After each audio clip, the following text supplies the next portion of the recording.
आज हम करेंगे सेकंड चैप्टर के बारे में बात और चैप्टर का नाम है land, soil, water, natural vegetation and wild life resources. ये है 8th क्लास की ज्योग्राफी। तो चलिए स्टार्ट करते हैं। यहाँ पर एक स्टोरी दी गई है, आप यहाँ से स्टार्ट करते हैं। लैंड क्या है? एक्चुअली जो लैंड है ये एक नेचुरल रिसोर्सेज है जो हमारे लिए एक इम्पॉर्टेंट पार्ट है रिसोर्सेज में से।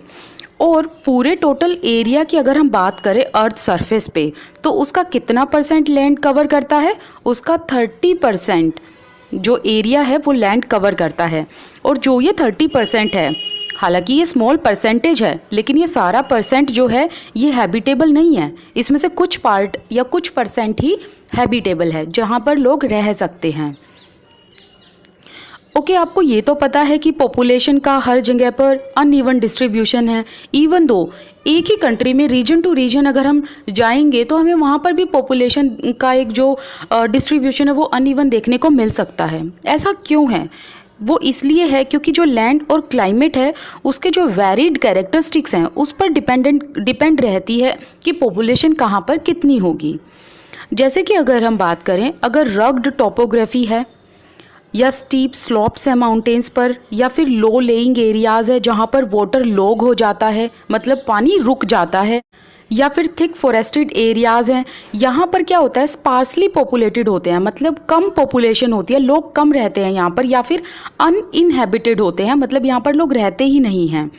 प्लेन्स एंड रिवर वैलीज़ जो हैं वो सुटेबल होती हैं एग्रीकल्चर के लिए, और लोग वहीं रहना ज़्यादा पसंद करते हैं जहाँ पर एग्रीकल्चर हो, क्योंकि मेन ऑक्यूपेशन यहाँ का क्या है? एग्रीकल्चर है ना। तो इसी वजह से ये जो पार्ट हैं जो कि प्लेन्स हैं, रिवर वैलीज़ हैं, यहाँ पर एग्रीकल्चर सुटेबल होने की वजह से ये जो पार्ट हैं ये डेंसली पॉपुलेटेड होते हैं। आगे बात करते हैं लैंड यूज़ की। अब लैंड यूज़ क्या है? देखिए, लैंड को यूज़ किया जाता है डिफरेंट पर्पसेस के लिए, जैसे कि एग्रीकल्चर के लिए, फॉरेस्ट्री के लिए, माइनिंग के लिए, बिल्डिंग हाउस के लिए, प्लस रोड्स बनाने के लिए, इंडस्ट्रीज़ को सेटअप करने के लिए। अब जब इन तरीक़ों से लैंड को यूज़ किया जाता है उसे ही क्या कहा जाता है? Land use. लैंड का यूज़ किस चीज़ पर डिपेंड होता है, किस चीज़ पर डिटरमिन्ड होता है? फिजिकल फैक्टर्स पर। फिजिकल फैक्टर्स जैसे कि टोपोग्राफी। टोपोग्राफी का मीनिंग मैंने आपको बताया हुआ है ना कि सोइल किस टाइप की है ना, माउंटेनियस है या फिर रॉकी है, या किस टाइप की सोइल वहाँ पर है। And soil, climate, minerals, availability of water, कि वहाँ पर पानी अवेलेबल है या नहीं है, इन चीज़ों पर डिपेंड करता है कि सोइल जो लैंड है उसका कितना यूज़ होगा। प्लस और किस चीज़ पर डिपेंडेंट होती है ये चीज़ें कि लैंड का कितना यूज़ होगा? ह्यूमन फैक्टर्स पर, जैसे कि पॉपुलेशन। अगर पॉपुलेशन ज़्यादा होगी तो वहाँ पर ज़्यादा लैंड यूज़ होगी, पॉपुलेशन कम होगी तो लैंड कम यूज़ होगी, राइट। और टेक्नोलॉजी पर भी डिपेंड करता है कि लैंड पैटर्न किस तरीके से यूज़ होगा। अब चलिए नेक्स्ट पेज पे चलते हैं। अब लैंड को आप क्लासीफाई कर सकते हो on the basis of ownership, जैसे कि private land and the other one is community land.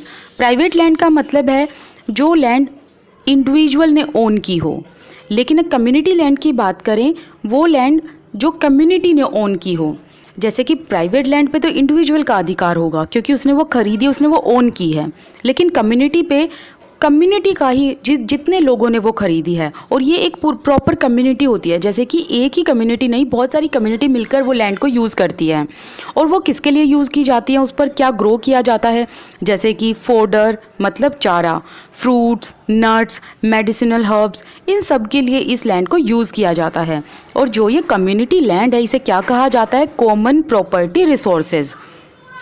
अब जो पीपल हैं और जो उनकी डिमांड है वो तो डे बाय डे बढ़ रही है, साथ ही साथ जो लैंड की अवेलेबिलिटी है वो तो लिमिटेड है ना, और जो क्वालिटी है लैंड की वो भी डिफ़र करती है प्लेस टू प्लेस। जैसे कि एक लैंड पर एग्रीकल्चर पॉसिबल है, इस लैंड पर एग्रीकल्चर पॉसिबल नहीं है, क्योंकि दोनों का जो एरिया है, दोनों की जो लैंड है वो डिफ़र करती है, उनकी क्वालिटी डिफ़र करती है। Now people started encroaching the common lands. अब लोग क्या कर रहे हैं? कॉमन लैंड्स को एनक्रोच कर रहे हैं। एनक्रोच का मतलब होता है किसी चीज़ को लिमिट से ज़्यादा यूज़ कर लेना। तो लोग आजकल लैंड को ज़्यादा यूज़ कर रहे हैं। जैसे कि अगर हम अर्बन एरियाज़ की बात करें, शहरों की बात करें, तो यहाँ पर कमर्शियल एरियाज़ बनाने के लिए हाउसिंग कॉम्प्लेक्सेस बनाते हैं, तो इससे क्या है, कॉमन लैंड्स को ज़्यादा यूज़ किया जा रहा है। साथ ही साथ अगर हम रूरल एरियाज़ की बात करें तो यहाँ पर एग्रीकल्चरल के लिए भी लैंड को ज़्यादा यूज़ किया जा रहा है। अब जैसे कि अगर हम आज की बात करें, इतना वास्ट चेंज हो चुका है लैंड यूज़ पैटर्न में, मतलब लैंड को यूज़ करने का पैटर्न बहुत ज़्यादा चेंज हो चुका है। तो इसी वजह से ये कहाँ पर रिफ्लेक्ट करता है, ये रिफ्लेक्ट करता है हमारे कल्चरल चेंजेस पर, और इससे हमारी सोसाइटी में कुछ चेंजेस हो रहे हैं। जैसे कि देखिए, अब इतना सारा एक्सपेंशन हो रहा है एग्रीकल्चर का, कंस्ट्रक्शन एक्टिविटीज़ का, इससे क्या होता है, लैंड डिग्रेडेशन होता है, लैंड स्लाइड्स होती हैं, सोइल इरोजन होता है, डेजर्टिफिकेशन होती है। डेजर्टिफिकेशन का मतलब होता है सूख जाना। तो इससे ये सब चीज़ें हो रही हैं which is a threat to our environment. Next बात करते हैं कंजर्वेशन ऑफ लैंड रिसोर्सेज। अब जैसे जैसे पॉपुलेशन बढ़ रही है, उसी वजह से लोगों की डिमांड्स भी बढ़ रही हैं। अब डिमांड्स ज़्यादा बढ़ रही हैं, इसी वजह से फॉरेस्ट कवर का डिस्ट्रक्शन हो रहा है एंड अरेबल लैंड का भी डिस्ट्रक्शन हो रहा है। अरेबल लैंड का मतलब ऐसी जगह, ऐसी भूमि जहाँ पर ना क्रॉप्स ग्रो की जाती हैं, लेकिन वो बेचने के लिए ग्रो की जाती हैं, बिक्री के लिए ग्रो की जाती हैं, नॉट फॉर एनिमल यूज़। ठीक है। और इस वजह से नेचुरल रिसोर्स जो ये लैंड है, इसको खोने का एक डर है, एक डर पैदा हो चुका है। लैंड को कंजर्व करने के लिए इसके डिग्रेडेशन का प्रॉपर चेकअप करना चाहिए, इसका प्रॉपर रेट देखना चाहिए, अफॉरेस्टेशन करना चाहिए, मतलब नए पेड़ पौधे लगाने चाहिए, लैंड रिक्लेमेशन होना चाहिए। What does that mean? That means एक लैंड को फॉर्म करना चाहिए, नई लैंड बनानी चाहिए। कैसे? ये कोस्टल एरियाज़ में होता है काफ़ी। ऐसा क्या होता है कि कुछ एरियाज़ में ना माउंटेनियस पार्ट वगैरह या कुछ रॉकी पार्ट वगैरह फिट कर दिया जाता है और एक लैंड फॉर्म हो जाती है। तो वो आप एक बार देख सकते हो, ज़रा उसका प्रोसेस आप देख सकते हो। और साथ ही साथ जो केमिकल पेस्टिसाइड्स हैं एंड फर्टिलाइज़र्स हैं, उनका यूज़ भी रेगुलेटेड होना चाहिए। मतलब ऐसा नहीं कि बहुत ज़्यादा यूज़ करो जिससे लैंड जो है वो ख़राब ही हो जाए बिल्कुल। और प्रॉपर चेक ऑन होना चाहिए ओवर ग्रेजिंग पर, कि कहीं कोई पार्ट ज़्यादा ओवर ग्रेज तो नहीं हो रहा कैटल्स के थ्रू या कोई पशुओं के थ्रू। तो इन सब चीज़ों पर अगर ध्यान देंगे तो ये जो चीज़ें हैं, ये सिंपल मेथड हैं जो यूज़ किए जाने चाहिए लैंड रिसोर्सेज को कंजर्व करने में। नेक्स्ट है लैंडस्लाइड्स। ये क्या होती है? लैंडस्लाइड्स होती है जब मास मूवमेंट में कुछ चीज़ें गिरती हैं, जैसे कि rock, debris and earth down a slope. मतलब बहुत सारी ऐसी चीज़ें जैसे कि रॉक का पार्ट हो गया, डेब्रीज हो गया, जो रिमेन्स होते हैं ना, डेब्रीज, तो जो रिमेन्स हो गया, या माउंटेन्स का जो पार्ट हो गया, तो ये जब चीज़ें नीचे गिरती हैं एक स्लॉप से तो वो लैंडस्लाइड कहलाती हैं। और एक्चुअली लैंड जो वो खिसक जाती है हल्की सी, वो भी लैंडस्लाइड कहलाती है। तो एक्चुअली क्या होता है कि ये जो चीज़ें हैं ये कैसे होती हैं? अर्थक्वेक की वजह से होती हैं, फ्लड की वजह से होती हैं एंड वोल्केनोज़ की वजह से होती हैं। अब यहाँ पर एक फ्लड का रीज़न भी दिखाया गया है कि अगर रेनफॉल ज़्यादा टाइम के लिए होती है तो उससे हैवी लैंडस्लाइड हो सकती है। और क्या होता है कि जो रिवर का फ्लो है वो ब्लॉक हो जाता है कुछ टाइम के लिए, और जब वो रिवर का जो ब्लॉक है वो फॉर्म होता है, और जैसे ही वो ओपन होता है उससे एक हैवोक क्रिएट हो जाता है, क्योंकि जहाँ पर भी डाउन स्ट्रीम में सेटलमेंट हुई होती है वहाँ पर बर्स्ट हो जाता है। मतलब प्रॉपर जो उनका रहने की जगह है वो ख़राब हो जाती है, डिस्ट्रॉय हो जाती है। और ये तो पता ही है आपको कि जो हिली एरियाज़ हैं वहाँ पर तो बहुत ज़्यादा मेजर प्रॉब्लम यही देखी जाती है कि वहाँ पर नेचुरल डिज़ास्टर्स होते रहते हैं। उनकी जो प्रॉपर्टी है, जो उन्होंने पोजीशन ऑक्यूपाई की हुई होती है, वहाँ पर तो ये बहुत ज़्यादा एक डर रहता है, एक मेजर कंसर्न है, क्योंकि किसी भी टाइम वहाँ पर नेचुरल डिज़ास्टर हो जाते हैं। अब जो सोइल है ये क्या होती है? ये एक थिन लेयर है ग्रेनी सब्सटेंस की, जो कि अर्थ सरफेस को कवर करती है and it is closely linked to land. Landforms की वजह से ही पता चलता है कि किस टाइप की सोइल होगी, सोइल फर्टाइल होगी या नहीं होगी, उस पर एग्रीकल्चरल एक्टिविटीज़ संभव हो सकती हैं, नहीं हो सकती हैं, ऐसी चीज़ें। और जो सोइल है वो किस चीज़ से बनती है? ऑर्गेनिक मैटर से, मिनरल से एंड वेदर्ड रॉक से। अब जो ये वेदर्ड रॉक है ये क्या होता है? ये प्रोसेस क्या कहलाता है? This process is called weathering. Right mixture of mineral and organic matter make the soil fertile. अब सोइल जो इतनी फर्टाइल होती है उसके पीछे रीज़न ये है कि उसमें राइट अमाउंट मिक्सचर होता है मिनरल का एंड ऑर्गेनिक मैटर्स का। अब एक बार जो ये वेदरिंग प्रोसेस है इसको पढ़ लेते हैं। The breaking up and decaying of exposed rocks. जब रॉक का कुछ पार्ट टूट जाता है या ख़राब हो जाता है तो क्या होता है कि वो वेदर हो जाता है, मतलब वो एक जगह पर जाकर इकट्ठा होने लगता है, और इससे क्या होता है? सोइल फॉर्म हो जाती है। और ये ऐसा होता क्यों है? लाइक इसका ब्रेकिंग अप एंड डिकेइंग क्यों होता है? Because of temperature changes, frost action, plants, animals and human activities की वजह से भी। अब यहाँ पर ना एक डायग्राम दिखाया गया कि किस तरीके से सॉइल फॉर्म होती है। देखिए, ये है पेरेंट रॉक, जिसे मेन रॉक कहेंगे, और ये पार्ट है जो वेदर्ड रॉक मटेरियल होता है ना, जो पार्ट डिकेइंग होता है एंड जो ब्रेकिंग अप वाला पार्ट होता है जो रॉक से टूटता है। और फिर इसके ऊपर क्या होता है, सब सॉइल होती है। ये सैंड, सिल्ट एंड क्ले से बनी हुई होती है। और यहाँ पर इसके ऊपर टॉप सॉइल होती है, जिसमें क्या होता है, ह्यूमस एंड वेजिटेशन होती है। तो इससे क्या बनती है, सॉइल फॉर्म होती है ऐसे। अब 1 सेंटीमीटर ऑफ सॉइल बनने में कितना टाइम लेती है, it takes hundreds of year to make just 1 centimetre of soil. मतलब 100 साल लग जाते हैं 1 सेंटीमीटर ऑफ सॉइल बनने में। अब बात करते हैं फैक्टर्स ऑफ सॉइल फॉर्मेशन की। जो मेजर फैक्टर्स होते हैं सॉइल फॉर्मेशन में, वो कौन से होते हैं, nature of parent rock and climate factor. जो मेन रॉक होगी या जो पेरेंट रॉक होगी जिससे वो सॉइल बनी हुई होती है, उसका टाइप, उसका नेचर एंड जो क्लाइमेट फैक्टर्स है वो कैसे हैं, उस पर डिपेंड करता है सॉइल फॉर्मेशन कैसे होगी।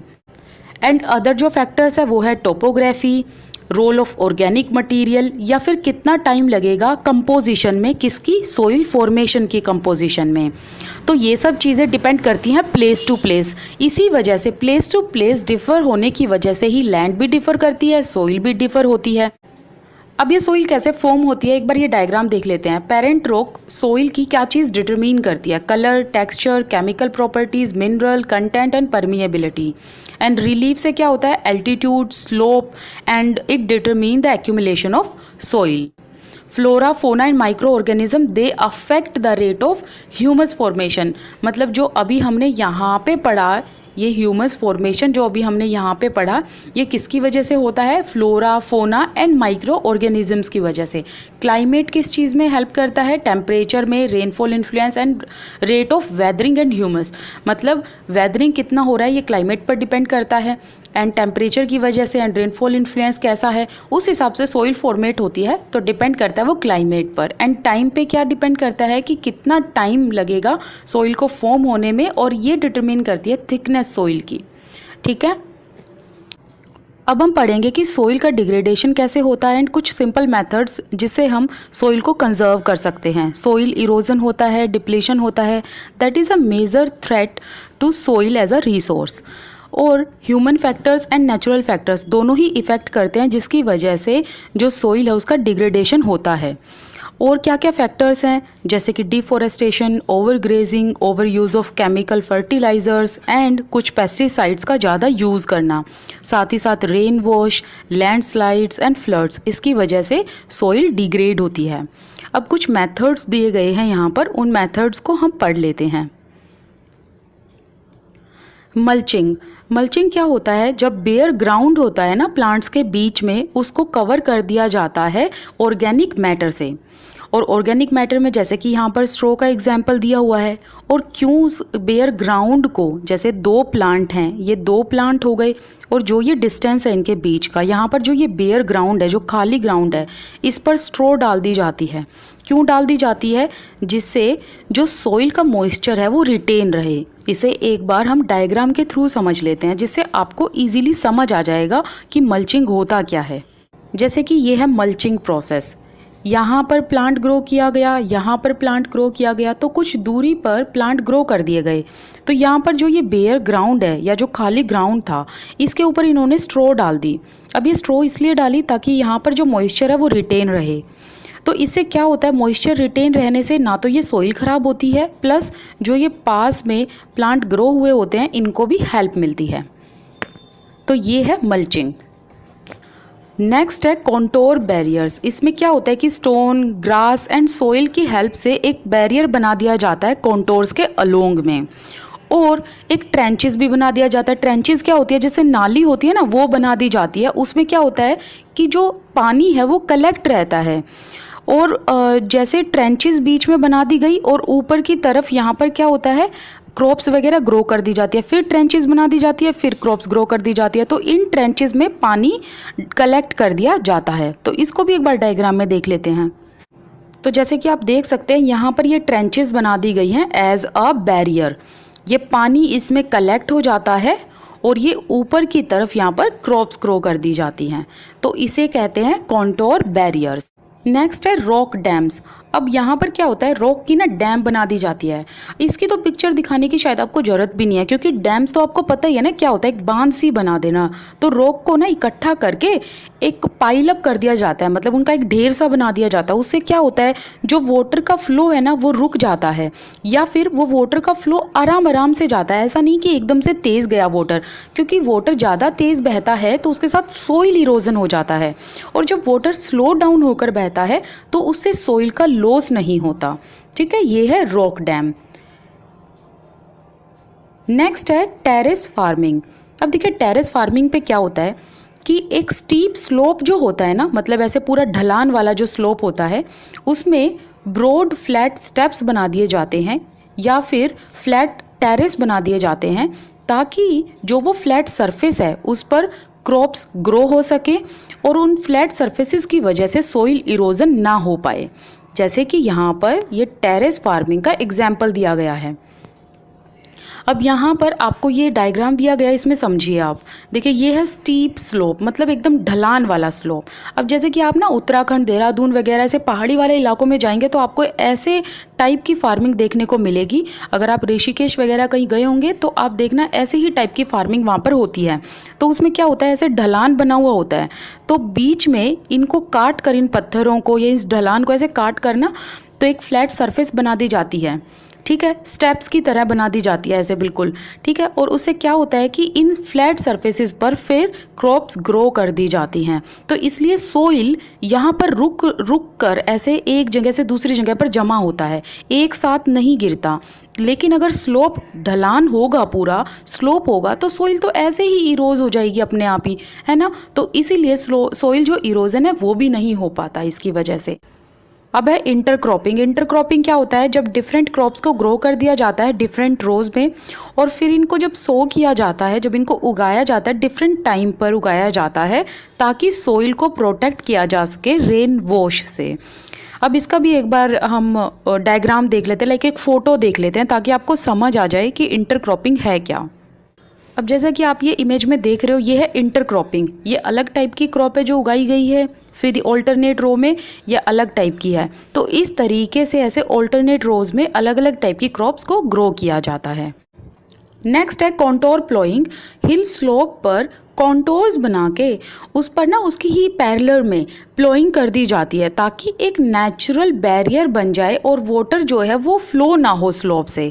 तो इसको भी एक बार डायग्राम से देख लो, बिल्कुल अच्छे से ये समझ आ जाएगा। ये है कॉन्टोर प्लॉइंग। जैसे कि यहाँ पर एक बैरियर बना देते हैं कॉन्टोर करके, और इसी के पैरेलल में जो प्लो है वो कर देते हैं, मतलब जो भी क्रॉप्स वगैरह ग्रो करने हैं वो ग्रो कर देते हैं। तो इसे कहते हैं कॉन्टोर प्लॉइंग। अब नेक्स्ट करते हैं शेल्टर बेल्ट्स। नेक्स्ट है शेल्टर बेल्ट्स। इसके अंदर क्या होता है कि कोस्टल एंड ड्राई रीजन्स में जो ट्रीज़ हैं उनको एक रो में प्लांट कर दिया जाता है। जैसे आप इस डायग्राम में देख सकते हो कि जो ट्रीज़ हैं ना उनको एक रो में प्लांट कर दिया, और ये चेक करते हैं कि विंड की मूवमेंट किस तरफ हो रही है, ताकि सोइल कवर को प्रोटेक्ट किया जा सके। अब जो ये सेकंड चैप्टर है इसका फर्स्ट पार्ट हम यहीं कंप्लीट करते हैं। इसके सेकंड पार्ट के लिए हम नई वीडियो में मिलेंगे। तब तक आप इसको इतना पढ़िए, और कल हम जो भी आगे रिसोर्सेज बचे हुए हैं उनको पढ़ेंगे। I wish you all the best, keep learning. Thank you so much for watching.